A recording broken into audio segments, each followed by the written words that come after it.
অবৈধ সম্পদ আছে এমন তথ্য পেলে দেশের যে কোনো ব্যাংকের লকার খুলতে চায় দুর্নীতি দমন কমিশন দুদক।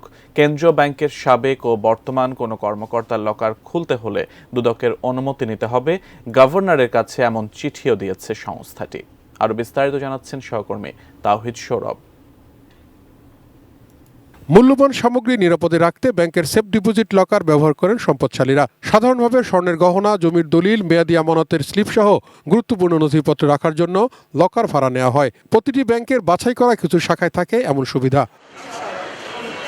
ব্যাংকের লকার ব্যবস্থা আন্তর্জাতিকভাবে স্বীকৃত একটি পদ্ধতি। দেশে এটি নতুন করে আলোচনায় এসেছে বাংলাদেশ ব্যাংকের সাবেক ডেপুটি গভর্নর শীতাংশু কুমার বা এস.কে. সুর চৌধুরীর লকার থেকে স্বর্ণ, নগদ ডলার, ইউরোর মতো সামগ্রী উদ্ধারের পর। গত 25 জানুয়ারি বাংলাদেশ ব্যাংকের সাবেক এই ডেপুটি গভর্নরের বাসায় অভিযান চালিয়ে আলমারির নিচ থেকে বিশেষ কায়দায় রাখা 16,25,000 টাকা উদ্ধার করে দুর্নীতি দমন কমিশন।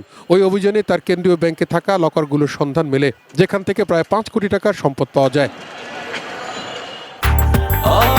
ব্রেকফাস্ট, টিফিন কিংবা স্ন্যাক টাইমে মজাদার আয়োজন মানে অল টাইম ব্রেড। দুদক মনে করে কেন্দ্রীয় ব্যাংকে এমন আরও লকার রয়েছে যেখানে জ্ঞাত বহির্ভূত সম্পদ থাকতে পারে। তল্লাশিকালে দেখা যায় যে বাংলাদেশ ব্যাংকের অনেক কর্মকর্তাদের নামে সেখানে লকার রয়েছে।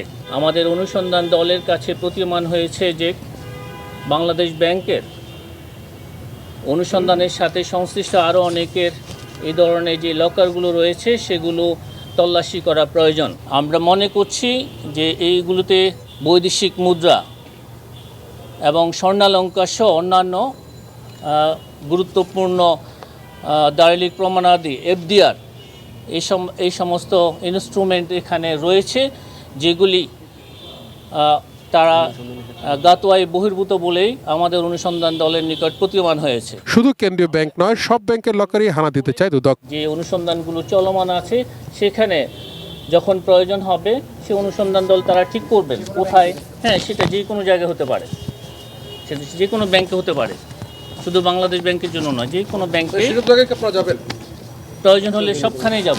এদিকে 27 কোটি টাকার অবৈধ সম্পদ পেয়ে ম্যাক্স গ্রুপের মালিক গোলাম মোহাম্মদ আলমগীরের বিরুদ্ধে মামলা করেছে দুদক।